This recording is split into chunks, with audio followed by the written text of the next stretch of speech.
Bismillahirrahmanirrahim. Assalamualaikum warahmatullahi wabarakatuh. Apa kabar semuanya? Semoga selalu dalam keadaan sehat dan dalam lindungan Tuhan Yang Maha Esa. Selamat datang di video tutorial pengganti pertemuan mata kuliah Bahasa Indonesia. Saya Sofwan Nugraha, dan di video tutorial ini kita akan mengkaji tentang komposisi atau cara menyusun paragraf.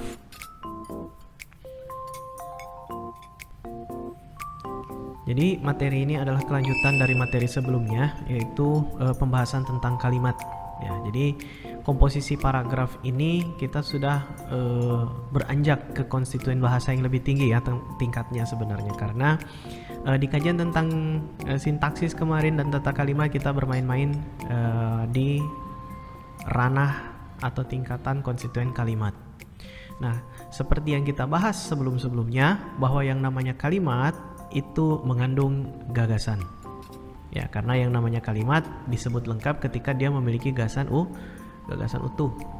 Nah, kalimat-kalimat ini bisa disusun sedemikian rupa. Ya, jadi ada kalimat dipertemukan dengan kalimat lain, itu nantinya akan membentuk sebuah paragraf. Nah, jadi paragraf itu secara garis besar dibentuk oleh beberapa kalimat. Nah, ada kalimat ketemu dengan kalimat, sini satu kalimat, sini satu kalimat. Jadi setidaknya ada 2 kalimat. Nah, setiap paragraf teorinya setidaknya terdiri dari 2 kalimat. Kenapa seperti itu? Karena kebanyakan ahli mendefinisikan yang namanya paragraf ini sebagai sebuah konstituen yang berwujud kumpulan kalimat. Nah, karena dia disebut kumpulan, berarti kan tidak mungkin hanya terdiri oleh satu konstituen gitu kan, ya tidak mungkin hanya terdiri satu kalimat. Maka sebuah paragraf itu artinya kalau mau dikatakan paragraf yang baik, ya dia memiliki lebih dari satu kalimat. Begitu. Jadi karena lebih dari satu ya minimal 2 kalimat. Nah, ada alasan kenapa sebuah paragraf itu minimal punya 2 kalimat. Selain karena memang definisinya berupa kumpulan kalimat, paragraf itu sebuah kumpulan. Selain dia berupa kumpulan kalimat, paragraf itu juga berupa kumpulan gagasan. Kenapa? Ya ini tadi, karena kalimat itu membawa sebuah gagasan. Artinya ketika ada kalimat berkumpul di situ berarti ada juga kumpulan gagasan. Nah, paragraf sebagai sebuah kumpulan gagasan itu terdiri dari atau mengandung setidaknya 2 macam gagasan. Pertama, paragraf itu membawa yang namanya gagasan utama. Ya, atau ada yang menyebutnya juga sebagai gagasan pokok. Ya, kata gagasan ini juga bisa diganti sebagai ide. Jadi ada ide utama, ide pokok, gagasan utama, gagasan pokok, ya itu kurang lebih sama lah, ya sinonim itu. Nah, selain ada gagasan utama atau gagasan pokok, paragraf juga membawa yang namanya gagasan penjelas atau ide penjelas, ya. Nah, di dalam sebuah paragraf, ya sebuah paragraf itu harus membawa sebuah gagasan utama, ya sebagai gagasan yang ingin dipaparkan atau diluaskan pembahasannya di dalam paragraf itu. Nah, perluasan dari gagasan utama itulah yang disebut gagasan penjelas. Ya, sebagai contoh, misalnya kita memulai sebuah paragraf, misalnya kita bikin sebuah paragraf dimulai dengan kalimat, iseng aja ini ya, pacar saya menyebalkan, misalnya bunyi gini, pacar saya menyebalkan. Ini satu kalimat deklaratif, menyatakan bahwa pacarnya saya itu tidak menyenangkan, ya dia menyebalkan. Nah, ini adalah satu kalimat dan ini sudah mengandung sebuah gagasan. Gagasan itu dibentuk dari siapa yang diomongin, subjeknya pacar saya, dan dia dalam keadaan apa atau apa yang dia lakukan, yaitu predikatnya menyebalkan. Nah, berarti pacar saya sebut dia menyebalkan. Itu satu gagasan. Nah, kemudian ketika kita bisa mengembangkan, ya atau membahas, membuat sebuah kalimat baru dengan kembali menjelaskan unsur-unsur yang ada di dalam kalimat ini, ya itu kita sebenarnya sudah bisa membuat sebuah paragraf. Contoh, Kita ambil di sini kata menyebalkan karena kita di sini menyebutnya sebagai menyebalkan. Katakanlah ini sebuah kalimat deklaratif yang bisa menjadi sebuah argumentasi. Ya, argumennya menyebalkan. Nah, sekarang ketika kita menilai pacar saya itu menyebalkan, tentunya lebih adil dan lebih baik jika kita memberikan alasan penilaian kenapa dia disebut menyebalkan. Ya kan? Misalnya kita bikin kalimat baru dari kata mengembangkan ya, gagasan dari menyebalkan ini. Kita buat gagasan baru. Kenapa sih dia disebut menyebalkan? Oh, misalnya satu, dia pelit. Dia yang ngajak jalan tapi kita yang disuruh bayar. Ya, dia yang ngajak jalan tapi yang kita suruh bayar misalnya. Ya, atau pacarnya kenapa satu lagi ya, suka telat. Ya. Apalagi ya, ketiga misalnya bau badan. Nah, bisa saja. Apalagi ya, kalau ganteng sih iya, tapi ini masalahnya 3, bau badan, pelit, dan telat. Nah, kalimat-kalimat setelah kalimat pacar saya menyebalkan itu menyebutkan 3 unsur ini, ya, 3 gagasan ini. Misalnya pacar saya menyebalkan, titik gitu ya. Pertama, dia itu orangnya pelit. Tuh, jadi 2 kalimat kan ya, kalimat penjelasnya tuh. Tambah lagi kalimat ketiga. Pekan lalu saya diajak jalan bersamanya, tapi setelah makan ternyata saya yang disuruh membayar. Nah, berarti kan kelihatan pelitnya gitu. Nah, kemudian titik lagi. Kedua, dia juga entah kenapa meskipun sering mandi tapi bau badan, dan bau badannya itu tidak sedap, tidak harum. Nah, kemudian ketika janjian dia sering telat. Nah, jadi muncullah gagasan-gagasan yang mendukung ya tentang kenapa disebutnya menyebalkan. Oh, bau badan, makanya menyebalkan, kan gitu. Oh, pelit, oh makanya menyebalkan. Oh, dia suka telat, makanya dia menyebalkan. Nah, 3 kata kunci ini yang harus dibahas di dalam sebuah gagasan penjelas paragraf. Nah, dengan begitu nanti sebuah paragraf itu yang berasal dari satu kalimat utama itu nanti bisa menghasilkan beberapa kalimat penjelas yang di dalamnya ada gagasan penjelas. Seperti itu kurang lebih yang namanya paragraf. Nah, tadi sudah ya diberikan gambaran sekilas tentang seperti apa paragraf itu. Nah, submateri kita di sini ada tentang definisi, fungsi, ciri fisik ya, gagasan utama, gagasan penjelas. Tadi sebenarnya sudah dijelaskan seperti apa, digambarkan. Kemudian syarat paragraf yang baik seperti apa, juga ada kohesi dan koherensi paragraf dan jenis-jenisnya. Pertama, kita kembali lagi ke definisi. Tadi sebelumnya sudah saya jelaskan bahwa yang namanya paragraf itu definisinya kata kuncinya ada 2 ya. Ya, yang namanya paragraf ini kata kuncinya ada 2. Pertama, dia berupa kumpulan kalimat. Artinya sebuah paragraf itu dikatakan layak menjadi paragraf ketika punya setidaknya minimal 2 kalimat. Gitu. Kedua, paragraf itu juga berupa kumpulan gagasan. Ya, jadi dia mengandung tidak hanya satu gagasan, tetapi setidaknya 2 gagasan, yaitu tadi gagasan utama dan gagasan penjelas. Itu yang disebut dengan paragraf. Nah, kalau sebelum saya tambahkan dulu, paragraf juga harus punya ikatan ya. Gagasan tersebut terikat oleh kohesi dan koherensi. Kohesi itu artinya kepaduan, sementara koherensi itu berarti keselarasan. Ya, kohesi ya, dan kepaduan dan keselarasan. Nah, di sini kita ada beberapa definisi ya dari ahli. Pertama ada dari Mulyadi dan kawan-kawan menyebutkan paragraf adalah bagian dari suatu karangan. Nah, ini ada kata kuncinya, bagian dari suatu karangan, terdiri atas beberapa kalimat. Nah, berarti lebih dari satu kalimat ya, tersusun secara lengkap, utuh, dan padu. Nah, itu muncul kohesi. Kemudian ada definisi lagi dari Wijono, disebut paragraf adalah bagian dari suatu karangan. Nah, ini berarti sepakat dengan gagasannya Mulyadi ya, yang terdiri atas sejumlah kalimat. Nah, berarti lebih dari satu tuh, yang mengungkapkan suatu informasi dan pikiran utama. Nah, mengungkapkan informasi dengan pikiran utama. Nah, di sini muncullah kata kunci tentang gagasan utama ini ya. sebagai pengendalinya dan pikiran penjelas sebagai pendukungnya. Nah, muncul ya, ada konsep gagasan utama dan gagasan penjelas. Nah, ini yang tadi saya jelaskan itu. Di sini ketika kita punya kalimat pacar saya menyebalkan, ya kata kunci ini sebagai gagasan pokok menyebalkan itu dijelaskan kembali oleh beberapa gagasan lain, yaitu ini pelit, bau badan dan telat.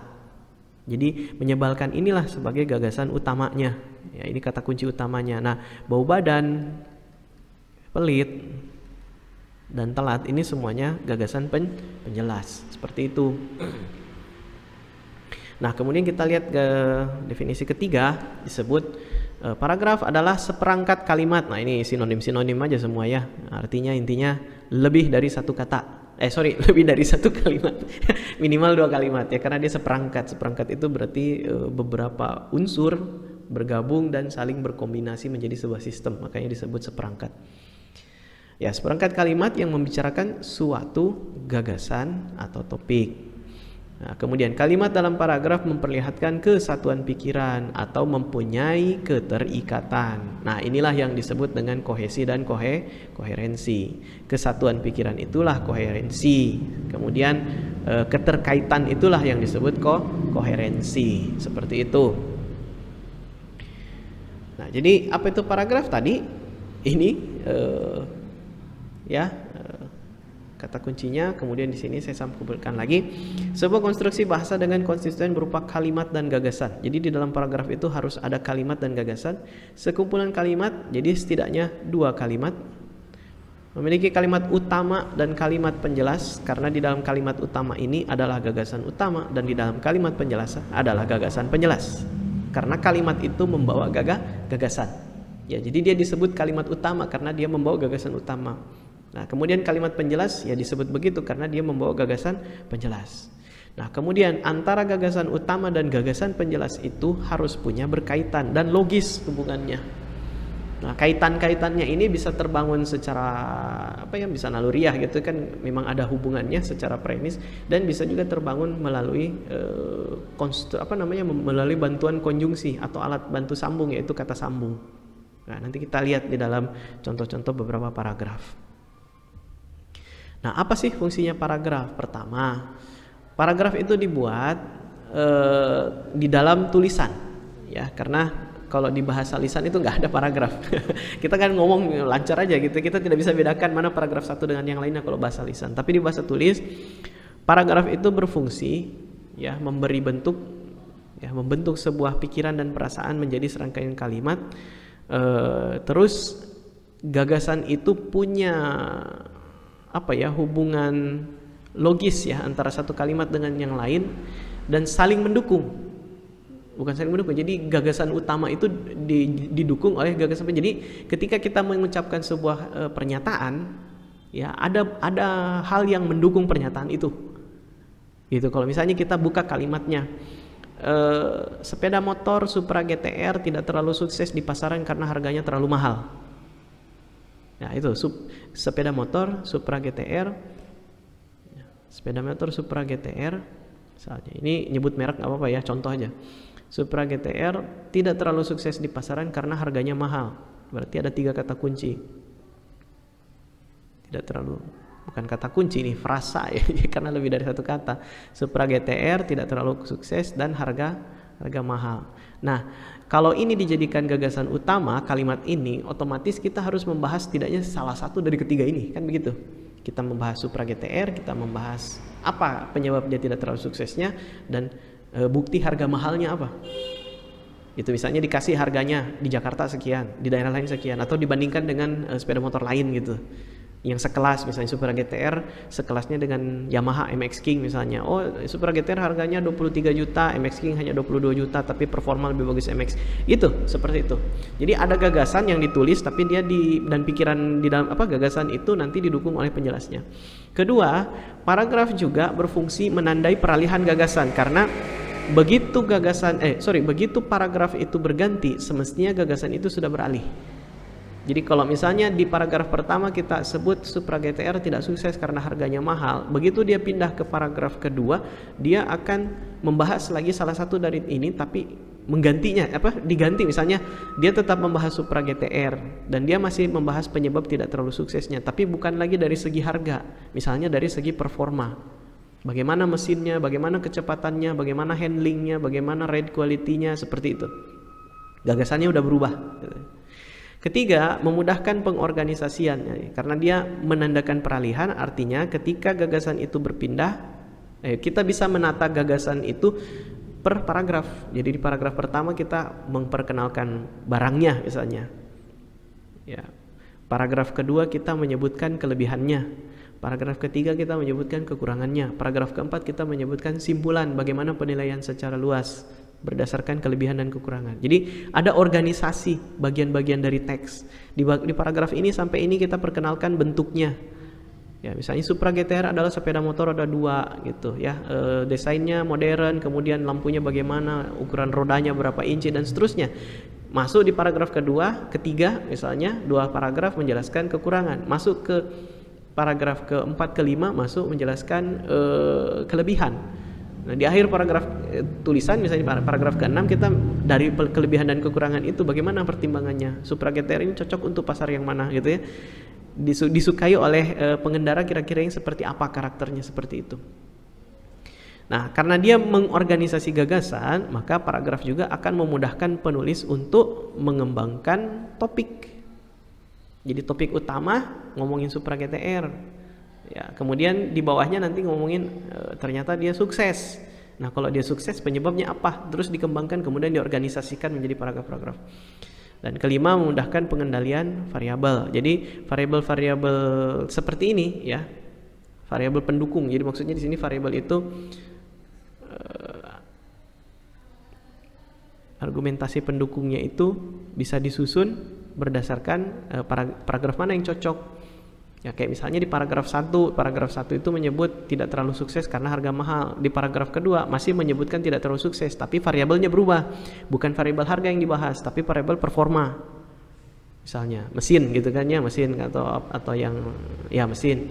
Kemudian masuk paragraf ketiga, kita masih menyebutkan penyebab tidak terlalu suksesnya, tapi variabelnya ganti, bukan performa, tetapi misalnya ride quality misalnya ya, kualitas berkendara misalnya. Ride quality misalnya, kualitas berkendara dan seterusnya, seperti itu. Nah, kemudian secara visual ketika kita melihat sebuah paragraf, ada 2 model penyusunan paragraf. Pertama, ada paragraf yang ketika dia dimulai ya, paragraf itu dimulai dengan yang namanya, istilahnya biasanya disebut baris baru atau alinea baru atau paragraf baru, samalah. Nah, baris pertama ya, baris baru di sebuah paragraf itu ada 2 model penulisannya. Pertama, ada yang baris baru itu diketik menjorok ke sebelah kanan dengan beberapa ukuran tertentu dari margin atau dari tepi kirinya. Nah, seperti ini. Nah, ini paragraf pertama itu batasnya sampai ke sini berarti. Kenapa? Karena di sini dia sudah mulai lagi baris baru. Berarti ini sudah masuk paragraf kedua. Nah, di sini akhir paragraf kedua, karena di sini sudah mulai lagi masuk paragraf ketiga, seperti itu. Nah, ada pula paragraf yang tidak melakukan penjorokan di baris pertamanya ya. Ya, misalnya seperti ini, jadi rata semua di sebelah kiri ya, semua ketikannya itu semua tikannya itu diawali di batas tepi sebelah kiri. Nah, ketika kita mengawali paragraf seperti itu, tentu kita harus membuat batasan jelas antara paragraf satu dengan yang lain, karena kalau misalnya sama semua kan berarti nggak tahu ya dari mana sampai mana. Nah, untuk menandai bahwa terjadinya peralihan paragraf ya, ketika kita menyusun paragraf dengan model seperti ini yang tidak ada penjorokan, kita harus menambahkan 1 spasi ekstra. Jadi ini biasanya disebut spasi ganda, atau istilah lebih teknisnya lagi double enter, karena kalau di komputer kita enter 2 kali. Nah, jadi ketika membuat paragraf dengan model penjorokan yang baris barunya dibuat penjorokan ke kanan seperti ini jarak antar baris akan sama dengan jarak antar paragraf Ya, kenapa? Karena kita sudah tahu awal paragraf itu bermula di sini ketika ada penjorokan. Jadi tidak perlu dibuat berbeda. Misalnya spasi antar baris di karya tulis ilmiah biasanya kan pakai 2 ya. Berarti spasi antar paragrafnya juga akan 2. Nah, sementara kalau yang seperti ini, karena kita tidak punya penjorokan sebagai penanda awal paragraf, kita harus menandai paragraf itu berpisah dengan paragraf selanjutnya, ia dengan pemisahan fisik seperti ini. Ya, pakai ini nih, pakai jarak. Jadi jarak antar baris ini misalnya 2, ya jarak antar baris ini misalnya 2, jarak antar paragrafnya itu bisa jadi 4. 4 karena kenapa 2 kali enter. Begitu. Tapi yang tidak perlu adalah ketika kita membuat paragraf seperti ini ya, dibuat menjorok kalimat baris pertamanya, terus sekaligus kita pakai double enter. Nah, itu nanti jadinya boros. Ya, karena terlalu banyak bagian kertas yang terbuang. Jadi dihindarkan ya. Biasanya kalau di skripsi kita menggunakan yang seperti ini. Ya, menggunakan penjorokan ke kanan 6 sampai 7. Ini jaraknya biasanya 6 sampai 7 ketukan atau 6 sampai 7 huruf. Ya, atau biasanya setara dengan sekitar berapa ya, setengah 1 tab ya, 1 kali pencet tab di mesin tik atau di komputer, sekitar 1,27 cm itu, setengah inci. Nah, kemudian kita masuk ke konsep yang tadi, gagasan utama dan gagasan penjelas. Saya pikir ini sebenarnya sudah bisa dipahami ya. Intinya yang tadi saya katakan, ketika kita mendapatkan sebuah paragraf itu semestinya punya gagasan utama. Gagasan utamanya itu bisa berupa 1 kalimat atau 2 kalimat terletak di situ. Nah, yang jelas gagasan utama itu menjadi fokus. Ya, fokusnya gagasan karena gagasan utama itu harus diulangi lagi. Bukan diulangi kalimatnya, tetapi setidaknya pembahasannya diulangi oleh gagasan penjelas. Ya, gagasan penjelas itu harus kohesif. Artinya mengulangi pembahasan dari unsur yang dijelaskan dalam gagasan utama dan harus koheren. Kalaupun tidak kalaupun tidak membahas hal yang sama dengan yang ada di kalimat utama, diberikan penyambung, yaitu kata sambung. Itu. Nah, gagasan utama itu fokus gagasan dan gagasannya bersifat umum. Ditandai dengan apa? Biasanya ada kata umum yang kata khususnya disebut di gagasan penjelas. Nah, itu.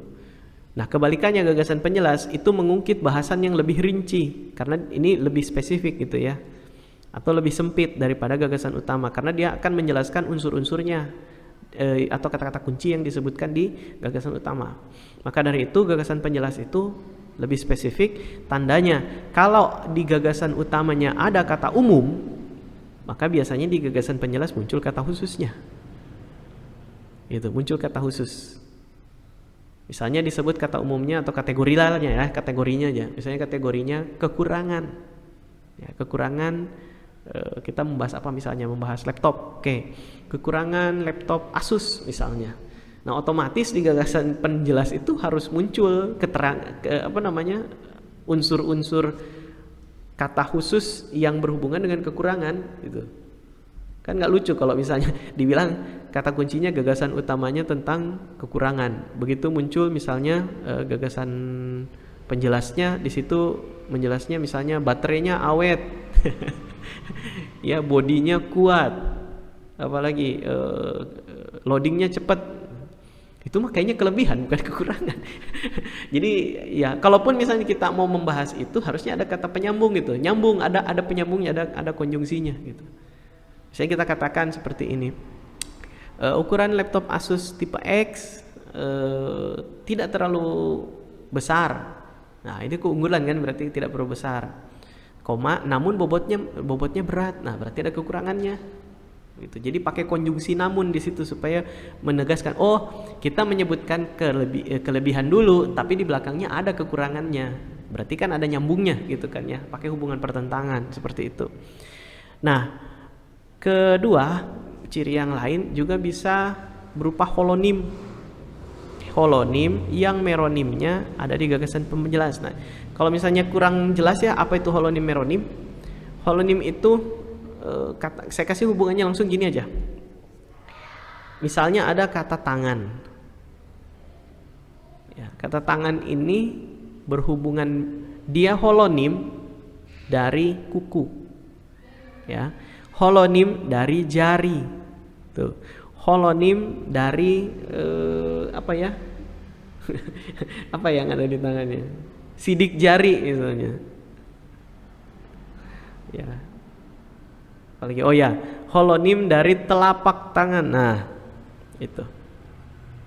Ya, holonim dari siku. Apa lagi ya? Holonim dari pergelangan misalnya. Pergelangan tangan tentunya ya, ini juga sidik tangan, sidik jari. Nah, tangan ini adalah holonim. Sementara siku, kuku, jari, sidik jari, telapak, dan pergelangan ini semuanya meronim. Jadi meronim itu semacam kata-kata yang melambangkan benda atau objek yang merupakan bagian dari holonim. Kayak misalnya tangan atau rumah ya, misalnya rumah. Rumah ini holonim, meronimnya itu misalnya jendela, ya pintu, lantai misalnya, atap. Nah, atap ini bisa jadi holonim juga, punya meronim. Misalnya apa sih yang membangun atap? Misalnya ada kuda-kuda. Kuda-kuda kan bagian dari atap ya. Genteng misalnya. Atau kalau dia nggak pakai genteng berarti dia pakai seng misalnya. Seperti itu. Terus apalagi paku misalnya. Ya, seperti itu ya. Kuda-kuda ini bisa jadi holonim, ada meronimnya karena kuda-kuda itu sebuah struktur, dia dibangun dengan konstituen lain, ada paku, ada balok, ya kan? Mungkin pakai kawat dan lain-lain. Seperti itu. Nah, misalnya di gagasan utamanya kita menyebutkan tentang mobil. Otomatis mobil itu kalau misalnya jangan otomatis, misalnya mobil itu kita jadikan holonim, maka kita bisa membahas meronim dari mobil. Misalnya bagian dari mobil, misalnya mesinnya, transmisinya, ya kan, pengereman, rem, gitu, setirnya, pengendalian, suspensi dan lain-lain. Itu semua meronim dari mobil, begitu. Nah, kemudian gagasan utama itu biasanya tersimpan di kalimat utama, makanya sama-sama nih disebutnya utama. Cuman bedanya kalau yang satu kalimat, yang satu gagasan. Kalimat itu berwujud, ya kan, ada wujudnya. Kalau bahasa lisan wujudnya ya bunyi bahasa, kalau bahasa tulis ya wujudnya adalah kumpulan kata-kata. Nah, kalau gagasan ada wujudnya? Nggak ada, karena dia adanya di dalam mental atau dalam pemaknaan.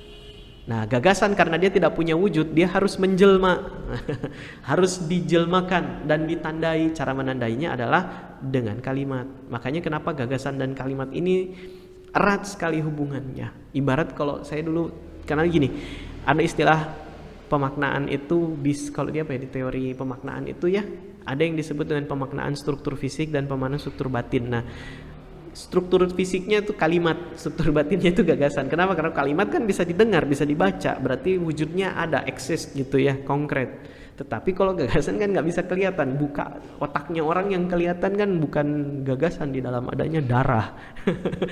Darah dan otak gitu ya, organ manusia gitu. Ya, seperti itu. Nah, sekarang coba kita lihat di sini beberapa peletakan gagasan utama dan gagasan penjelas. Di kalimat pertama ya berbunyi, para peneliti mengemukakan bahwa area otak untuk bernyanyi berbeda dengan area otak untuk berbicara. Nah, ini adalah gagasan utama. Kebetulan ini jadi gagasan utamanya. Di sini ada beberapa kata kunci kira-kira. Ada peneliti sebagai subjek ya, mengungkapkan bahwa area otak untuk bernyanyi berbeda, ini kata kerja, dengan area otak untuk berbicara. Jadi kata kuncinya mungkin akan sekitar sini. Peneliti, area otak, terus bernyanyi, terus berbeda, berarti ada perbedaan ya. Terus area otak lagi, berbicara. Nah, kita lihat sekarang. Kalimat kedua ada kata mereka menyajikan temuan mereka tersebut pada pertemuan American Association for the Advancement of Science di San Diego. Mereka, siapa sih mereka ini? Mereka ini ternyata mengacu kepada para peneliti. Gitu. Karena kan yang menyajikan temuan siapa? Para peneliti. Itu peneliti itu mengemukakan, berarti menyajikan temuannya.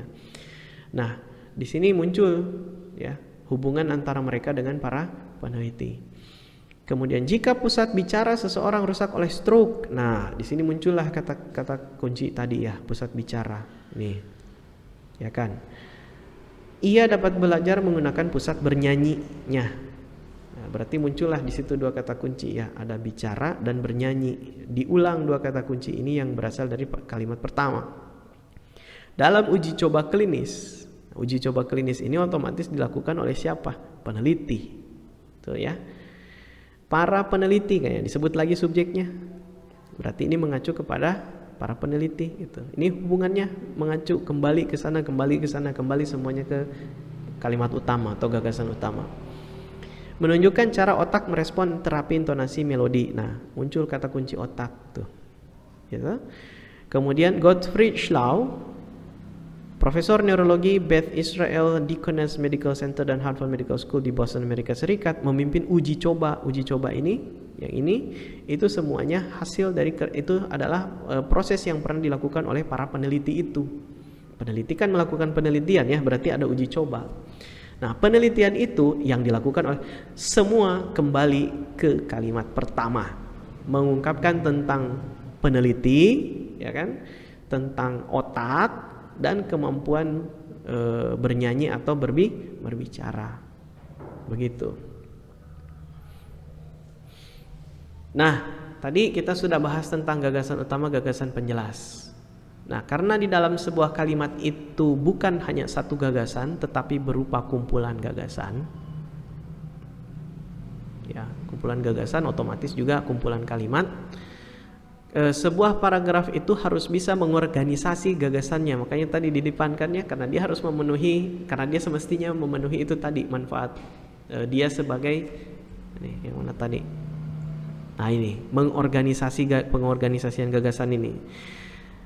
Yang namanya paragraf, agar dia bisa mengorganisasi gagasan dengan baik, dia harus punya dua sifat. Pertama, dia kohesif atau memiliki sifat kesatuan. Kedua, dia koheren atau memiliki sifat kepaduan. Itu ya, atau keselarasan ya. Nah, kesatuan di situ artinya dia membicarakan topik yang sama atau tema yang sama. Jadi kalau topiknya tentang tadi ya kekurangan motor Supra GTR ya, dia harus menjelaskan tentang itu tadi, Supra GTR atau kekurangannya. Apa kekurangannya, harganya atau apa dan seterusnya. Artinya di dalam sebuah paragraf itu kalau kita pakai istilahnya benang merah. Benang merah ini kalau di budaya Jepang kayak benang jodoh. Tapi bukan itu ya maksudnya.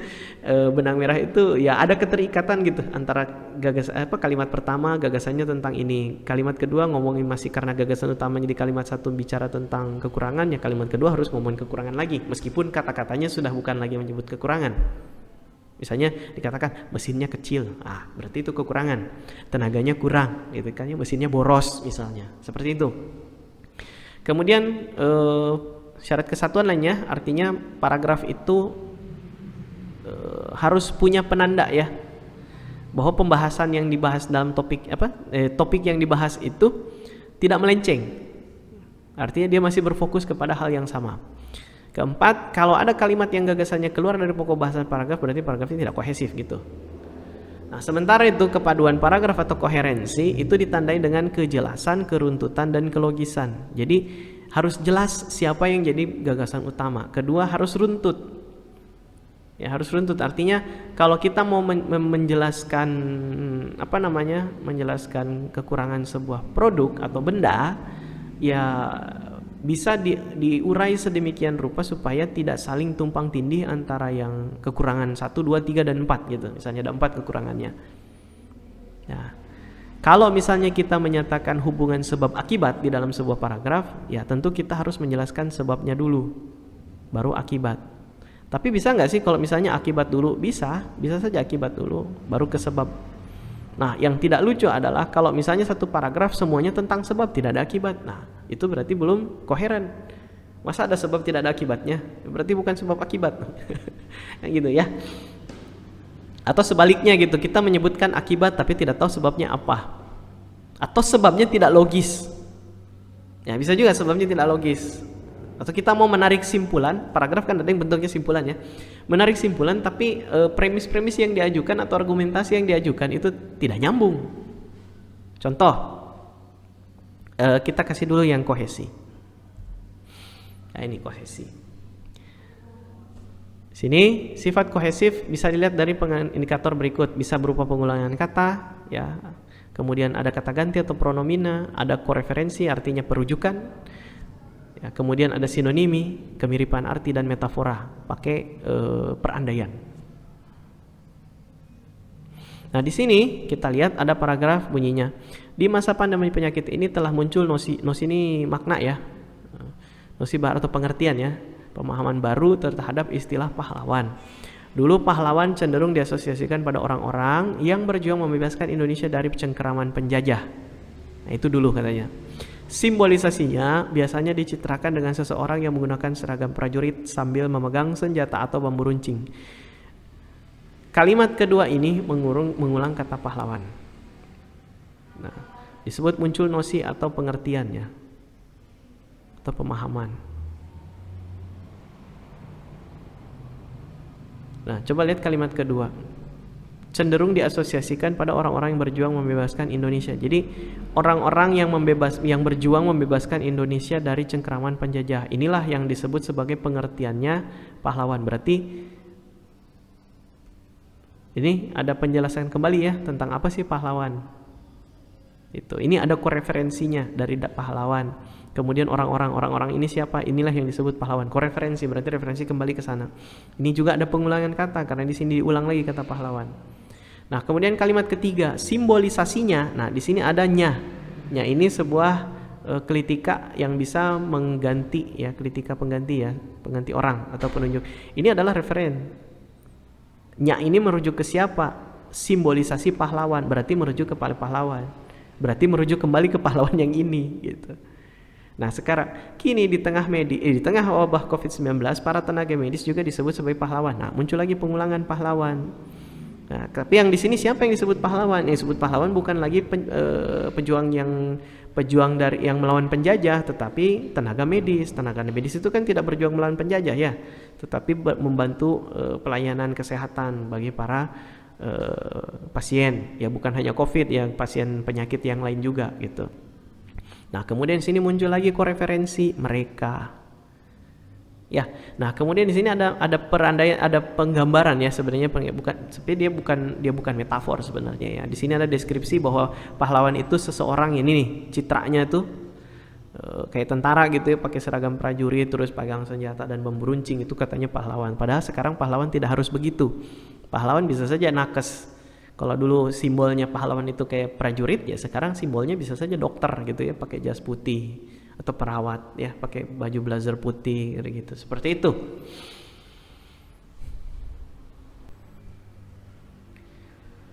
Baik, sekarang kita beranjak ke sifat yang kedua, yaitu tentang koherensi.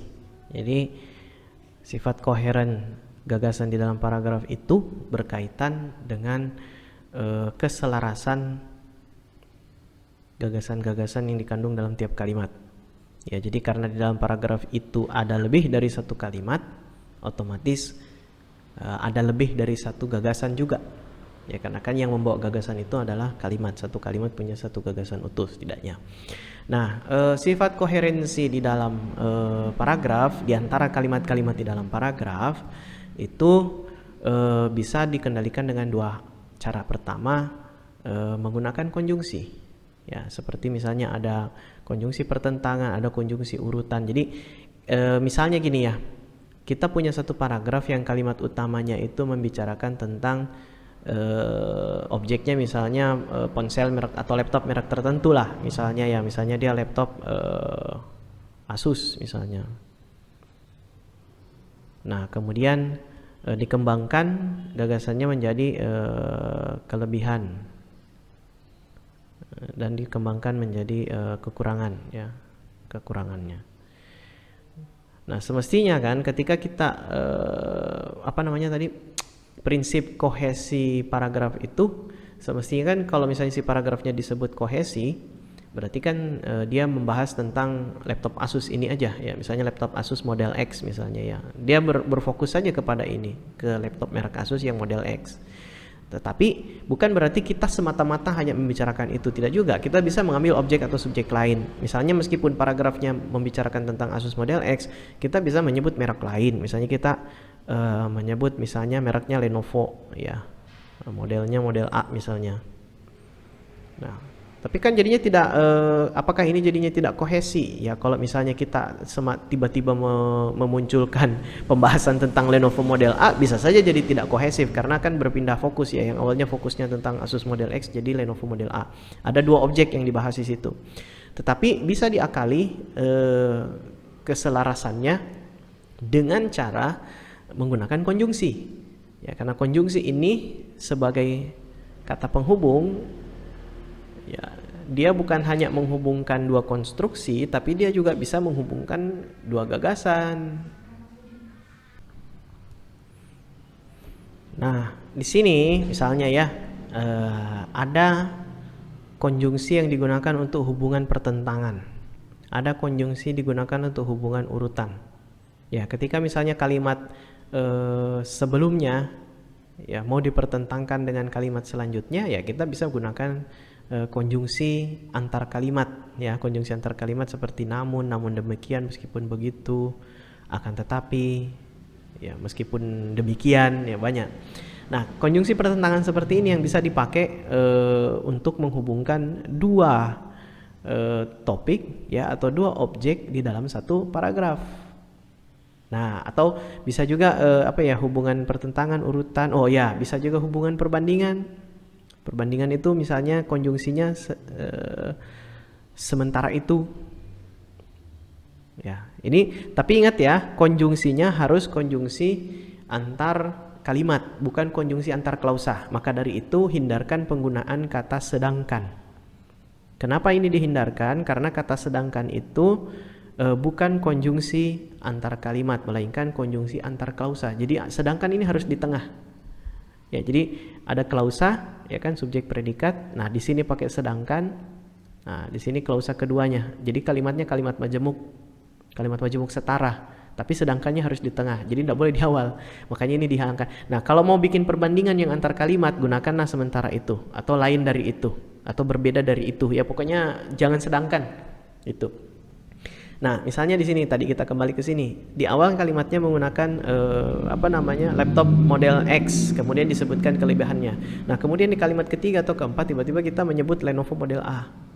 Nah, supaya ini bisa nyambung, gitu, bisa supaya ada koherensinya, ada keselarasannya meskipun dia berganti fokus, kita gunakan misalnya konjungsi perbandingan. Misalnya begini. Nah, saya minta bantuan open board sekarang. Kita pindah ke sini dulu supaya mudah menjelaskannya. Ini ada sebuah paragraf terdiri dari 1, 2, 3, 4 kalimat. Ya, kalimat pertama, salah satu kelebihan laptop Asus X adalah kapasitas baterainya yang sangat besar. Nah, di sini berarti kata kuncinya tentang kelebihan. Dan yang dibahas adalah Asus X. Oke. Kapasitas. Nah, kelebihannya tentang kapasitas baterai yang besar. Ini kata kuncinya semua. Nah, di kalimat kedua diulang lagi ya tentang seperti apa kapasitas baterainya itu. Ternyata kapasitas baterainya ini ya paling besar di kelasnya. Berarti di kelas produk laptop itu dia sekarang yang paling besar. Asus X memiliki baterai yang bisa tahan 6 jam. Nah, ini tahan 6 jam. Berarti ini keunggulannya. Ini kapasitas baterainya. Kemudian lihat di bawah muncul objek kedua yaitu Lenovo A. Ya, Lenovo A ini dikenal sebagai rajanya baterai awet. Tapi ternyata hanya mampu 5,5 jam. Nah, di sini kita bisa lihat perbandingan ya. Ada perbandingan antara baterainya Asus X. Ya, pakai yang ini supaya kelihatan. Antara baterai, mana baterai tadi? Nah, ini baterainya Asus X dengan baterainya Lenovo A. Asus X bisa tahan 6 jam, Lenovo A tahan 5,5 jam. Jadi di sini meskipun kita berpindah fokus yang awalnya Asus X menjadi Lenovo A, ya, tapi dia memindahkan fokus itu karena dia harus membandingkan. Ya, dia dikatakan paling besar. Kalau paling besar berarti kan ada sebuah perbandingan ya. Kalau bahasa Inggrisnya itu kan jadi komparatif. Ya, komparatif adjektif, kata sifat perbandingan. Nah, ketika dia perbandingan, tentu dia harus mencari objek lain gitu. Masa dia mau membandingkan dengan siapa? Gitu. Kalau dia mau bicara tentang baterai awet, ya dia harus membandingkan dengan laptop lain yang kurang lebih kemampuannya sama atau di bawahnya atau bisa di atasnya gitu. Nah, di sini penulis paragraf ini membandingkan laptop Asus X dengan Lenovo A yang dulunya dikenal sebagai rajanya baterai awet, berarti yang memang baterainya paling tahan lama. Nah ternyata sekarang Asus X bisa tahan lebih lama daripada yang dulunya paling lama, makanya dia mengatakan yang paling besar. Dan di sini perpindahan fokus dari Asus X ke Lenovo A itu dibantu oleh sebuah konjungsi. Siapa ini nih? Sementara itu, ini adalah konjungsi perbandingan. Nah, dengan bantuan konjungsi ini, penulis memindahkan fokus dari Asus X menjadi Lenovo A dalam rangka membandingkan dua benda itu. Dan ini koheren. Koherennya itu karena dijaga sama konjungsi. Begitu. Nah, jadi koherensi di dalam paragraf itu ya bisa dilihat dari dari penggunaan konjungsi seperti ini atau dari alur logikanya dan sebab akibat yang berhubungan. Jadi di dalam paragraf, apalagi ketika paragraf itu menjelaskan sebuah proses yang ada prosedur ya, kalau prosedur berarti kan dia ada tahap ya, dari tahap A, kemudian B, kemudian C dan seterusnya, itu harus berurutan. Kalau misalnya dia urutannya sebab akibat, ya dia bisa menampilkan sebab dulu kemudian akibat. Tentunya diberi konjungsi yang tepat. Misalnya kalau diawali sebab, akibat di belakangnya muncul akibat, maka bisa ditambahkan dengan konjungsi misalnya dengan demikian ya. Dan seterusnya. Kalau misalnya dibalik, akibat dulu baru sebab, bisa saja ya, pakai konjungsi yang tepat juga. Misalnya hal ini disebabkan oleh misalnya, dan seterusnya gitu ya. Nah sekarang coba kita lihat di sini ada dua contoh paragraf. Kita coba lihat dulu yang paragraf C. Di paragraf C ada kalimat-kalimat bunyinya seperti ini. Belakangan ini tingkat penjualan sepeda di Kota Mamuju meningkat. Nah ini gagasan utamanya di sini. Tingkat penjualan sepeda di Kota Mamuju meningkat. Kalimat keduanya, hal ini. Nah, berarti ini sudah mulai gagasan penjelas ya, karena dia ada hal ini berarti peningkatan yang tadi ya. Bentar, rapin dulu ini. Hal ini tuh mengacu ke peningkatan. Ya, peningkatan penjualan sepeda. Ya, dia menggunakan kata ganti karena memang hanya bikin perujukan ya, kayak gini ya. Nah hal ini terlihat dari semakin banyaknya warga Mamuju yang gemar bersepeda berkeliling kota, khususnya di sepanjang ruas jalan arteri. Penjualan sepeda yang meningkat ditunjang oleh kesadaran masyarakat akan pentingnya menjaga kesehatan selama masa work from home berlangsung. Nah di sini kalimat ini, paragraf ini sebenarnya kan seolah-olah koheren ya, padahal sebenarnya tidak juga. Ya ingat ya, yang kedua tadi ada tentang ini ada tentang alur logika dan sebab akibat yang berhubungan. Jadi logikanya juga harus berhubungan. Artinya logis gitu kalau memang itu alasannya. Contoh ini. Di kalimat pertama dikatakan, belakangan ini tingkat penjualan sepeda di Kota Mamuju meningkat. Di kalimat kedua bunyinya, hal ini terlihat dari semakin banyaknya warga Mamuju yang gemar bersepeda. Artinya, penulis paragraf ini menganggap bahwa semakin banyak warga Mamuju yang gemar bersepeda itu menunjukkan peningkatan penjualan sepeda di Kota Mamuju. Padahal kalau dipikir kan belum tentu warga yang bersepeda itu membeli sepedanya di Mamuju. Iya kan? Iya, meskipun di Mamuju ada toko sepeda, tetapi orang yang bersepeda di Mamuju apakah bisa menjadi indikator mutlak bahwa itulah jumlah sepeda yang dibeli di Mamuju? Kan belum tentu. Siapa tahu belinya di kota lain, siapa tahu belinya di Makassar ya, atau di kotanya misalnya dia orang mana, misalnya orang Palopo bolak-balik, kemudian dia belinya di Palopo misalnya ya. Tidak ada apa ya istilahnya korelasi mutlak bahwa sepeda yang dipakai di Mamuju adalah sepeda yang dibeli di Mamuju, kan belum tentu. Ya, misalnya sepeda Brompton misalnya ada yang bawa Brompton misalnya jalan-jalan di Mamuju, kan nggak ada yang jual sepeda Brompton ya, mungkin dia harus ambil di Jakarta, berarti pembeliannya bukan di Mamuju dong. Nah artinya apa?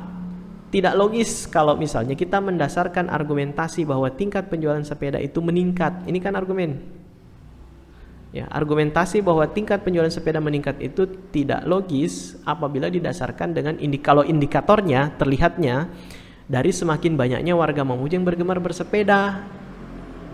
Begitu. Apalagi kalau cuma gemar itu suka belum tentu bersepeda.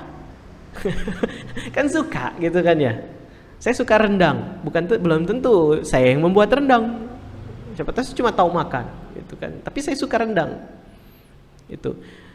Nah, jadi bagaimana solusinya? Nah, kalau kita mau bicara tentang peningkatan sesuatu, maka argumen itu baiknya didasarkan oleh alasan atau reasoning yang mendukung peningkatan. Apa kira-kira bukti solid atau apa bukti dasar yang lebih solid untuk membuktikan bahwa penjualan sepeda itu meningkat? Ya jangan lihat dari berapa orang yang pakai naik sepeda, tapi carilah data. Ya, carilah data tentang berapa penjualan sepeda di toko-toko yang menjual sepeda di mana, di Mamuju, begitu. Itu lebih objektif. Kenapa? Karena jelas misalnya toko itu merekam bahwa selama bulan Januari sampai Agustus 2020 terjadi peningkatan penjualan sepeda. Dari mana jumlah penjualannya meningkat? Misalnya di bulan Januari satu bulan hanya terjual 60 sepeda. Masuk bulan Februari naik jadi 80, naik di Maret jadi 100 dan seterusnya. Nah, dengan adanya peningkatan jumlah itu dari 60 menjadi 80 menjadi 100, kita tahu bahwa oh iya ada peningkatan. 60 ke 80 itu kan meningkat, 80 ke 100 itu meningkat. Misalnya di bulan berikutnya naik jadi 107. Ya, meskipun di bulan berikutnya mungkin turunnya jadi 100 lagi, tapi di bulan berikutnya misalnya naik jadi 105 lagi, berarti relatif peningkatan meskipun ada penurunan. Begitu, relatif terjadi peningkatan. Tapi dari data ini data solid gitu. Kalau orang bilang apa buktinya bahwa kamu berargumentasi bahwa penjualan sepeda meningkat? Ada Pak, ini data penjualan dari 4 toko di Mamuju. Bulan Januari begini segini, polanya ternyata meningkat. Nah itu baru ya koherensi yang bagus karena gagasan kita didukung oleh alasan atau fakta yang solid, begitu. Ya, jadi jangan membuat pernyataan yang bisa diragukan. Gitu. Kayak gini. Ini juga kan penjualan sepeda yang meningkat ditunjang oleh kesadaran masyarakat akan pentingnya menjaga kesehatan. Sebenarnya kan kalau dipikir, apa sih parameternya? Kita bisa berkata bahwa kesadaran masyarakat Mamuju itu meningkat. Coba. Kan penjualan sepeda yang meningkat ditunjang oleh kesadaran masyarakat. Berarti kan kesadaran masyarakatnya meningkat juga kan? Gitu. Kalau kesadaran masyarakat itu untuk menjaga kesehatan itu meningkat, apa indikatornya? Iya kan? Ada indikatornya kan? Nah, maka dari itulah kenapa ketika membuat penelitian, ini kan seperti ini teksnya memang saya ambil dari salah satu contoh proposal penelitian yang pernah saya uji dulu. Dan ketika kita membuat sebuah argumentasi di proposal penelitian, tentu kan ada dasar. Kita nggak bisa katakan bahwa misalnya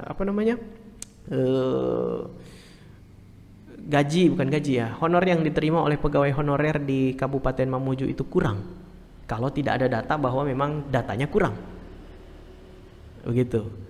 Misalnya kalau misalnya kita tanya kan, dia misalnya mahasiswa mengatakan bahwa honor yang diterima oleh pegawai honorer itu kurang, ditanya dari mana, apa sebabnya? Iya Pak, karena tidak mencukupi kebutuhan sehari-harinya. Ya bisa saja jadi argumen. Ya, tapi mungkin ada argumen lebih solid, misalnya seharusnya dia berhak sekian juta rupiah, ternyata hanya diberikan sekian ratus ribu rupiah, itu bisa begitu. Yang jelas ketika membuat sebuah klaim ya atau sebuah argumen, berikan alasan, dan alasannya itu harus memang logis supaya terjadi koherensi ya. Nah, untuk yang selanjutnya ini mungkin teman-teman sudah bisa baca sendiri nanti di modul. Ini cuma contoh-contoh dan latihan. Silahkan nanti mencoba ya. Di sini ada latihan 1, menganalisis kohesi dan koherensi.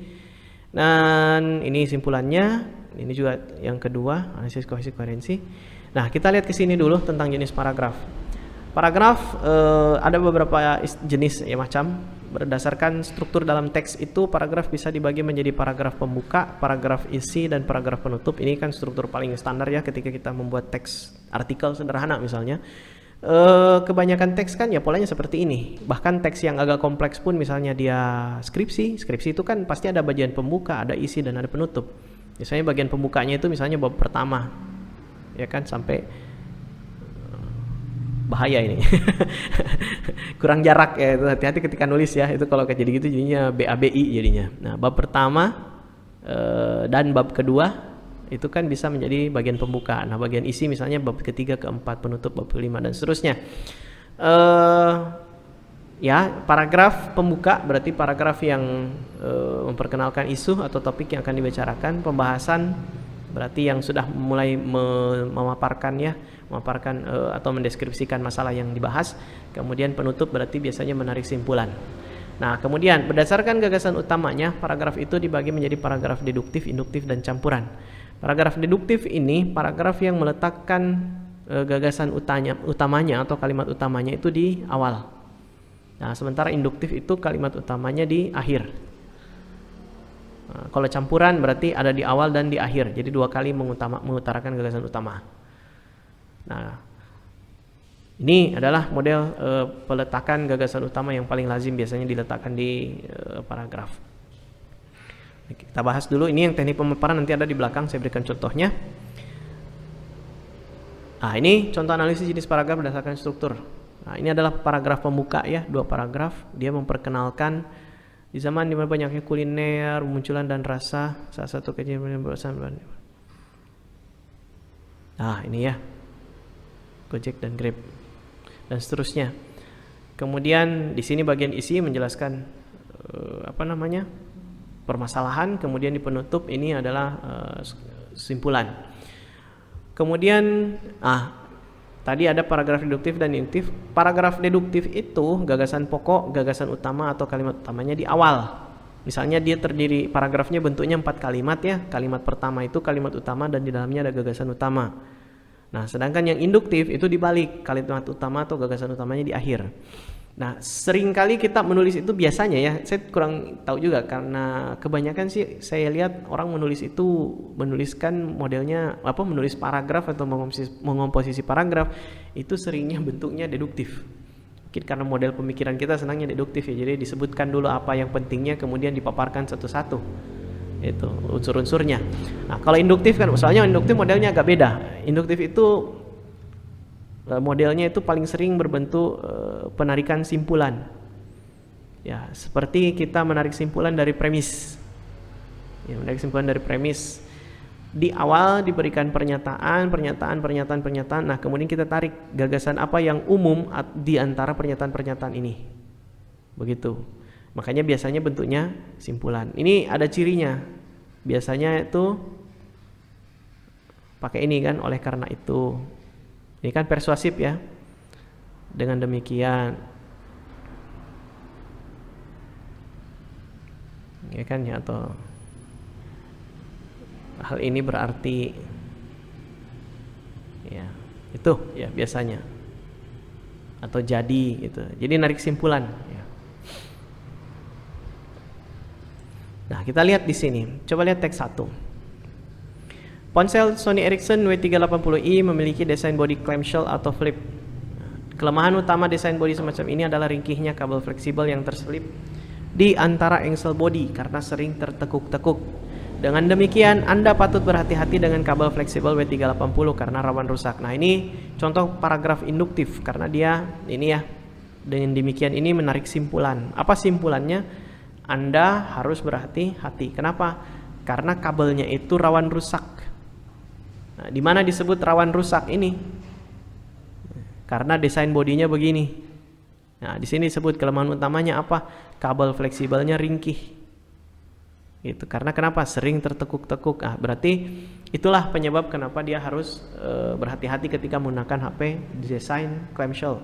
Ya, contohnya di sini ini Sony Ericsson W380 itu induktif. Itu ya. Nah, teks yang kedua ini deduktif. Kesalahan dalam pemrograman komputer disebut bug. Definisi ya, definisi. Kesalahan dalam program komputer disebut bug. Bug bisa saja tidak berpengaruh apa-apa terhadap proses pembuatan program. Akan tetapi bug, nah jadi dia mengulang lagi apa yang sudah disebut di sini. Ini mengulang lagi apa yang disebut di sini gitu. Ya, komputer hang. Oleh karena itu muncul di sini oleh karena itu para programmer, tapi dia ada di tengah ya. Nah, dia ada di tengah. Ini berarti bisa disebut, oh ya, ini berarti bukan deduktif ya, ini bisa jadi campuran. Ini campuran karena ditaruh di tengah. Ya, ada yang menyebutnya kalau nggak salah istilahnya tuh ineratif. Ineratif itu dia ditaruhnya di tengah, bukan di awal, bukan di akhir, seperti itu. Nah, kemudian mana lagi ini? Diulang lagi di sini ya, debugging, ini proses untuk memperbaiki bug, kemudian di sini apabila bug. Jadi tetap konsepnya kembali ke bug, tetapi di sini ada oleh karena itu. Berarti dia membuat sebuah simpulan. Simpulannya itu tapi ada di tengah, ini ineratif seperti itu. Ini ada contoh lagi. Nah, sekarang jenis pengembangan paragraf berdasarkan pemaparan. Ada yang disebut dengan paragraf deskriptif. Ya, deskriptif itu berasal dari kata to describe. To describe itu bahasa Inggris ya. To describe itu mendeskripsikan atau menggambarkan. Jadi paragraf deskriptif itu memberikan gambaran, kalimat-kalimatnya itu memberikan gambaran suatu benda. Dia bisa mendefinisikan, ya, dia bisa melukiskan seperti apa rupanya benda itu atau konsep tertentu. Contoh di sini objeknya adalah Gedung Merdeka atau Gedung Museum Asia Afrika. Nah, wujudnya seperti ini. Ya, dindingnya putih, ya, atapnya genteng, jendelanya besar, pintunya besar, terus gayanya Art Deco ya, pakai garis-garis seperti ini. Maka si penulis menuliskan bahwa Gedung Merdeka atau Gedung Museum Asia Afrika adalah satu bangunan historis Kota Bandung. Ya, betul, karena letaknya di Kota Bandung. Gedung dengan cat putih gading ya. Ini catnya seperti ini. Kemudian penampilnya arsitekturnya Art Deco. Art Deco ini ciri-cirinya pakai garis ya.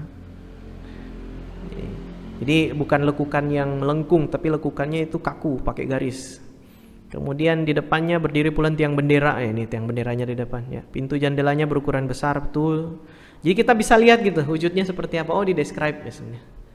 Ya, misalnya kita bikin paragraf bisa seperti ini deskriptif misalnya. Aisyah adalah seorang mahasiswa di Universitas Muhammadiyah Mamuju. Dia mengenakan kerudung berwarna merah, tinggi tubuhnya sekian senti, gitu. Dia berkacamata, kulitnya putih, hidungnya mancung dan seterusnya. Itu deskriptif. Nah, paragraf deskriptif ini mirip sekali, seringkali orang keliru atau ketukar ketika membaca dan menggolongkan apakah paragraf itu deskriptif atau ekspositif. Paragraf ekspositif itu asalnya dari to expose. To expose itu berarti memaparkan. Nah, paragraf ekspositif ini seringkali mirip dengan deskriptif karena sama-sama kalimatnya kalimat definitif. Ya, dia pakai adalah, merupakan begitu. Tapi perbedaannya, kalau paragraf deskriptif dia menggambarkan apa adanya yang kelihatan di situ, yang bisa dibuat menjadi ciri-ciri tertentu. Kayak misalnya bangunan Gedung Merdeka, ciri-cirinya ya gedungnya besar, temboknya putih, jendelanya besar, ada banyak tiang bendera di depannya dan seterusnya. Nah, paragraf ekspositif itu cenderung menjelaskan, to expose ya, menguraikan atau memaparkan. Cenderung memaparkan sesuatu yang justru tidak harus kelihatan atau hal-hal yang berkaitan dengan objek itu. Contoh misalnya, tadi saya kasih contoh paragraf deskriptif misalnya ada mahasiswa bernama Aisyah. Aisyah ini penampilannya berkerudung, sering mengenakan kerudung warna merah, berkacamata, kulitnya putih, hidungnya mancung, matanya agak sipit. Itu deskriptif. Kenapa? Karena kita bisa lihat rupanya Aisyah seperti itu. Nah, tapi ketika kita katakan Aisyah itu adalah mahasiswa jurusan agribisnis misalnya. Ya, umurnya 19 tahun. Dia anak kedua dari 4 bersaudara. Nah, ini sudah ekspositif. Kenapa? Kita tidak bisa membedakan Aisyah dari mahasiswa agribisnis yang lain. Kalau ditanya apa persamaannya antara Aisyah dengan mahasiswa agribisnis yang lain, nggak kelihatan. Nggak kelihatan. Kita nggak bisa oh itu anak agribisnis tuh, kecuali kalau mungkin dia punya penanda tertentu ya, misalnya ada pin atau apa gitu, ada cirinya. Kalau anak agribisnis harus pakai kerudung merah ya, bisa saja. Tapi kalau kita melihat wujud dia sebagai manusia, bisa langsung instan, oh ini anak agribisnis, belum tentu. Ya, tapi Aisyah sebagai seorang anak agribisnis itu betul karena memang dia absennya namanya ada di presensi mahasiswa agribisnis. Umurnya 19 tahun, betul 19 tahun, bukan 20, bukan 18, tapi nggak kelihatan. Kenapa? Karena wajahnya seperti misalnya, kan ada ya orang yang wajahnya kayak 14 tahun padahal umurnya udah 20 tahun. Ada orang yang umurnya baru 16 tahun wajahnya kayak 32 tahun, ada aja. bermutu, bermuka tua. Kan gitu. Nah, atau apalagi ini, Aisyah adalah anak kedua dari 4 bersaudara. Mana kita tahu dia anak kedua? Bagaimana caranya membedakan anak kedua dari anak pertama, ketiga, keempat, dan seterusnya? Kan nggak bisa ya. Nah, tapi informasi ini melekat kepada Aisyah. Maka kita memaparkan informasi yang tidak kelihatan langsung tetapi memang betul berkaitan dengan si Aisyah. Itulah expositive, to expose something. Nah, biasanya expositive ini dipakai ketika memaparkan isu ya, atau fenomena atau permasalahan. Di dalam karya tulis ilmiah, paragraf ekspositif ini seringkali dipakai di bagian latar belakang. Kenapa? Karena di bagian latar belakang, di situ kita menjelaskan ya, latar belakang penelitian, di situ kita menjelaskan fenomena yang kita jumpai di lapangan. Apa yang berbeda antara fenomena ini dengan teori atau fenomena ini dengan fenomena lainnya? Apa alasan kita mau meneliti itu? Seperti apa bentuk fenomenanya? Itu semua ada di paragraf ekspositif. Selanjutnya ada paragraf argumentatif. Nah, ini yang tadi ya. To argue. To argue itu berarti memberikan sebuah argumen atau pendapat, ya, berpendapat. Nah, paragraf argumentatif itu adalah paragraf yang memberikan pendapat tapi bukan cuma pendapat kosong. Maksudnya pendapat kosong itu gimana ya? Pendapat tapi tidak ada basisnya, tidak ada dasarnya. Karena sebuah argumen yang baik adalah argumen yang didasarkan oleh fakta atau didasarkan oleh sesuatu, ada basisnya. Based on what? Based on what fact? Ya, didasarkan atas fakta apa? Based on what date? What data gitu kan ya? Didasarkan oleh data seperti apa? Nah, di sini misalnya ada pernyataan yang merah ini argumen. Masalah berikutnya yang dihadapi oleh PT Karya Persada adalah rendahnya disiplin. Nah, ini argumennya. Diargumentasikan bahwa di PT ini, PT Karya Persada, disiplin pegawainya itu rendah. Nah, ketika kita katakan rendah berarti ada penilaian. Apa yang membuat kita menilai bahwa disiplin itu rendah? Nah, otomatis kita kembali kepada indikator. Ya, indikator apa yang kita pakai untuk menilai kerendahan disiplin itu? Nah, di sini terindikasi dari tingkat ketepatan waktu. Nah, ini yang dijadikan dasar berargumentasi. Data yang di sini ada ya data yang diperoleh dari HRD PT Karya menunjukkan bahwa sepanjang bulan Januari sampai Agustus 2018, 15,12% karyawan datang pada pukul 7.45 sampai 8. Ini jam masuk normal. Nah, dan 76,54% karyawan datang ke kantor lewat pukul 8. Padahal ini batas masuk normal. Begitu dengan keterlambatan 15 menit. Nah, masuknya pukul 8.00 lewat berarti kan bisa sampai jam berapa gitu. Nah, berarti argumen bahwa disiplin pegawainya rendah itu tercapai karena ada dasarnya, yaitu ketepatan waktu. Indikatornya ketepatan waktu. Datanya bagaimana? Data bilang 15,12% datang pukul 7.45 8.00. Jadi yang tepat waktu itu ya hanya 15%-an. Sisanya semuanya tidak tepat waktu karena lewat dari pukul 8.15. Itu baru argumen yang solid. Dan diharapkan ketika teman-teman menyusun karya tulis ilmiah, ya baik itu makalah atau apa yang ada argumentasinya, terutama di skripsi dan di proposal penelitian sampai skripsi, ketika membuat argumentasi, buatlah argumentasi yang solid seperti itu. Jadi mengatakan misalnya kedisiplinan pegawai berpengaruh kepada kinerja. Apa dasarnya gitu? Siapa yang bilang seperti itu? Adakah ahli yang mendukung pendapat Anda? Atau adakah penelitian mendukung itu? Berikan datanya. Karena kalau cuma mau bilang, semua orang juga bisa bilang berpengaruh gitu. Bisa gitu. Kalau ditanya apa yang ya saya mengamatinya begitu Pak. Ya pengamatanmu, ada nggak data yang lebih solid gitu? Seperti itu. Ya. Berikutnya adalah paragraf persuasif. Persuasif ini asal katanya dari to persuade. To persuade itu artinya membujuk atau mengajak. Maka paragraf persuasif itu memang mayoritas isinya adalah membujuk atau tujuan akhirnya memang membuat bujukan atau ajakan kepada seseorang. Mengajak untuk apa? Mengajak untuk ikut, ya, mengajak untuk ikut atau sepaham dengan si penulis. Sepaham dengan penulisnya. Gitu. Jadi bukan cuma persuasion atau bukan cuma ajakan untuk melakukan sesuatu, bukan, tetapi apa ya? Paragraf persuasif ini seringkali mirip juga dengan paragraf argumentatif. Ya, ketika apa? Ketika setelah diberikan argumentasi, penulisnya memberikan ajakan. Misalnya penulis memberikan data tentang tentang pengaruh kedisiplinan ya, hasil penelitian tentang pengaruh kedisiplinan pegawai atau karyawan terhadap kinerjanya. Nah, di bawah dia bilang, maka dari itu perusahaan PTX perlu meningkatkan kedisiplinan pegawai agar kinerja karyawan bisa meningkat, misalnya begitu. Seperti itu.